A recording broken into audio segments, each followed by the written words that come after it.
ನಿನ್ನೆ ದಿನ ಏನು IPL ಪಂದ್ಯಾವಳಿಯಲ್ಲಿ ನಮ್ಮ RCB ತಂಡ ವಿಜಯ ಪತಾಕೆಯನ್ನು ಹಾರಿಸಿದೆ. ಇದರಲ್ಲಿ ವಿಶೇಷವಾಗಿ ಹೇಳಲಿಕ್ಕೆ ಒಂದು ಬಯಸ್ತೀನಿ, ನಾವು ಕನ್ನಡಿಗರು ಸ್ವಾಭಿಮಾನಿಗಳು. ಜಲ, ಭಾಷೆ ಮತ್ತು ಇನ್ನಿತರ ವಿಚಾರಕ್ಕೆ ಬಂದರೆ ನಾವು ಸ್ವಾಭಿಮಾನಿಗಳು. ಈ ಒಂದು ಸಂದರ್ಭದಲ್ಲಿ ನಾವೊಂದು ಮಾತನ್ನ ಹೇಳಲಿಕ್ಕೆ ಇಚ್ಛಪಡ್ತೀನಿ. ನಿನ್ನೆ ದಿನ ನಾವು ವಿಶೇಷವಾಗಿ ಕುಕ್ಕೆ ಸುಬ್ರಹ್ಮಣ್ಯದಲ್ಲಿ RCB ಗೆಲುವು ಮತ್ತು ನಮ್ಮದು ಕಪ್ಪಾಗಲಿ ಅನ್ನೋದು ಒಂದು ಪೂಜೆಯನ್ನು ಸಲ್ಲಿಸಿದ್ದು. ಇವತ್ತು ಆ ಕುಕ್ಕೆ ಸುಬ್ರಹ್ಮಣ್ಯನ ಒಂದು ಆಶೀರ್ವಾದದಿಂದ ಆ ಕಪ್ಪು ನಮ್ಮದಾಗಿದೆ. ಮೊದಲನೇದಾಗಿ ಕುಕ್ಕೆ ಸುಬ್ರಹ್ಮಣ್ಯ ಭಗವಂತನಿಗೆ ನಾವೆಲ್ಲರೂ ಕೂಡ ಸಾಷ್ಟಾಂಗ ನಮಸ್ಕಾರವನ್ನು ತಿಳಿಸ್ಲಿಕ್ಕೆ ಇಚ್ಛೆಪಡ್ತೀನಿ. 18 ವರ್ಷದಿಂದ ಏನು ನಮ್ಮ RCB ಕನಸು ಏನಿತ್ತು, ನಾನೊಬ್ಬನದ ಕನಸೇ ಅಲ್ಲ, ನಮ್ಮೆಲ್ಲ ಕ್ರೀಡಾಪಟುಗಳ ಮಾತ್ರ ಕನಸಲ್ಲ, ಇಡೀ ನಮ್ಮ ಕರ್ನಾಟಕದ 7 ಕೋಟಿ ಕನ್ನಡಿಗರ ಒಂದು ಕನಸು ಏನಿತ್ತು, ಕಪ್ ನಮ್ದಾಗಬೇಕು ಅನ್ನೋದು, ಅದು ನಿನ್ನೆ ದಿನ ಈಡೇರಿದೆ.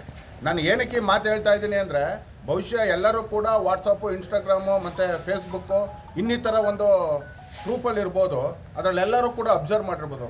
ನಮ್ಮ ಒಂದು ನರಸೀಪುರದ ಫೇಸ್ಬುಕ್ಲಿ ಅವ್ರದ್ದೇ ಆದಂಥ ಖ್ಯಾತಿ ಪಡೆದಿರುವ ಜಯಪ್ಪನವರು ಪ್ರತಿ ಒಂದು 1 ಅವರ್ಗೊಂದ್ಸರಿ, ಹಾಫ್ ಆನ್ ಅವರ್ಗೊಂದ್ಸರಿ, ಒಂದು 20 ನಿಮಿಷಕ್ಕೊಂದ್ಸರಿ ಆಗ್ತಾನೆ ಇದ್ರು. ಮ್ಯಾಚು ಔಟ್ ಆದಾಗಲಾಗಲಿ, ಅವರು 6-4 ಹೊಡೆದಾಗ ಆತಂಕ ಆಗಬಾರ್ದು ಅಂತ ಪ್ರತಿ ಒಂದು ಸೆಂಟೆನ್ಸು ಕೂಡ ಆಗ್ತಾಯಿದ್ರು.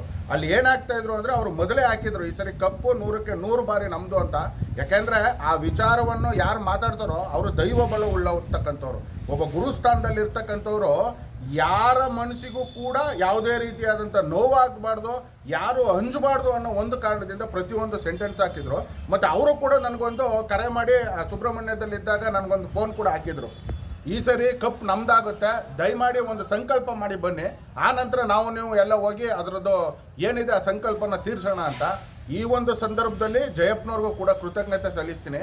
ಮತ್ತು 18 ವರ್ಷ ಏನು ಶ್ರಮ ಪಟ್ಟಿದ್ರು, ಈಗ ನಮ್ಮ RCB ತಂಡ ಇರ್ಬೋದು, ಕೊಹ್ಲಿಯವರು ಇರ್ಬೋದು, ಇವತ್ತು ಅನೇಕ ಜನ ಕ್ರೀಡಾಪಟುಗಳು ದುಡ್ಡುಗೋಸ್ಕರ ಬೇರೆ ಬೇರೆ ಟೀಮ್ ಆಡೋದನ್ನ ನಾವು ಬಹುಶಃ ಎಲ್ಲರೂ ನೋಡಿದ್ದೀವಿ. ಆದರೆ ವಿರಾಟ್ ಕೊಹ್ಲಿಯವರು ತಮ್ಮ ಒಂದು ಜೀವನವನ್ನು ಆ ಕಪ್ಗೋಸ್ಕರನೇ 18 ವರ್ಷ ಮುಡುಪಾಗಿಟ್ಟು, ತಮ್ಮ ಒಂದು ಜೆರ್ಸಿ ನಂಬರು ಕೂಡ 18 ವರ್ಷ, ಮತ್ತು ವಿಶೇಷವಾಗಿ ನಿನ್ನೆ 3/6/2025 ಅಂತ ಅದನ್ನು ಆ್ಯಡ್ ಮಾಡ್ಕೊಂಡು ಬಂದ್ರೂ ಕೂಡ 18. ಇದೊಂದು ವಿಶೇಷ ಆದಂಥ ಒಂದು ಸಂತಸದ ಸುದ್ದಿ. ಈ ಸುದ್ದಿಲಿ ಆ ಒಂದು ಸುಬ್ರಹ್ಮಣ್ಯ ದೇವಸ್ಥಾನದಿಂದ ಪ್ರಸಾದ ತಂದಿರೋದನ್ನ ನಮ್ಮ ಸ್ನೇಹಿತರೆಲ್ಲ ಸೇರಿ ಹಂಚ್ಕೊಂಡು ತಿಂದು ಇವತ್ತು ಸಿಹಿ ವಿತರಣೆ ಮಾಡಿಕೊಂಡು ಒಂದು ಸಂಭ್ರಮ ಆಚರಣೆ ಮಾಡ್ತಾ ಇದ್ದೀವಿ. ಮೊದಲನೇದಾಗಿ ನಮ್ಮೆಲ್ಲ ಟಿ ನರಸೀಪುರದ ಜನತೆಯಿಂದ ಪರವಾಗಿ RCB ತಂಡಕ್ಕೆ ಕಂಗ್ರ್ಯಾಚುಲೇಷನ್ ಹೇಳ್ತೀವಿ. ಮತ್ತು ಯಾವುದೇ ಒಬ್ಬ ವ್ಯಕ್ತಿ ಆದ್ರೂ ಕೂಡ ಇದನ್ನು ಜೀವನದಲ್ಲಿ ಅಳವಡಿಸ್ಕೋಬೇಕು. ಯಾಕಂದರೆ ನಾವು ಭವಿಷ್ಯ ಏನಾರ ಒಂದು ತೊಂದರೆ ಆದಾಗ ನಾವು ಪ್ರತಿಯೊಬ್ಬರು ಕುಗ್ತೀವಿ, ಏನೋ ಹಿಂಗೆ ಆಗೋಯ್ತಲ್ಲಪ್ಪ ನಮ್ಮ ಜೀವನದಲ್ಲಿ, ನಾವು ಮತ್ತೆ ಬರ್ತೀವೋ ಇಲ್ವೋ ಅಂತ. ಆದರೆ ಪ್ರತಿಯೊಬ್ಬ ಮನುಷ್ಯನೂ ಕೂಡ ಯಾವುದೇ ಒಂದು ಅಡಚಣೆ ಆದಾಗ ನಾವು ಪಾಸಿಟಿವ್ ಆಗಿ ತಗೊಂಡು ಮುಂದೆ ನಮಗೇನೋ ಒಂದು ಕಾದಿದೆ, ನಮಗೇನೋ ಒಂದು ದೊಡ್ಡ ಮಟ್ಟ ಇದೆ ಅನ್ನೋದು ನಮ್ಮ ಮನಸ್ಸಲ್ಲಿ ಏನಾರು ಇಟ್ಕೊಂಡ್ರೆ ಇವತ್ತು ಏನು ನಮಗೆ RCB ಕಪ್ ತಂದು ಕೊಡ್ತು, ಅದೇ ರೀತಿ ಪ್ರತಿಯೊಬ್ಬ ನೊಂದ ಜೀವಿಯಲ್ಲೂ ಕೂಡ ಮುಂದಿನ ದಿನದಲ್ಲಿ ಅವ್ರದ್ದೇ ಆದಂಥ ಕಪ್ ಸಿಗುತ್ತೆ ಅಂತ ಹೇಳಲಿಕ್ಕೆ ಇಚ್ಛಪಡ್ತಾ ಎಲ್ಲರಿಗೂ ಕೂಡ ಧನ್ಯವಾದಗಳನ್ನ ತಿಳಿಸೋಕ್ಕೆ ಇಚ್ಛಪಡ್ತೀನಿ.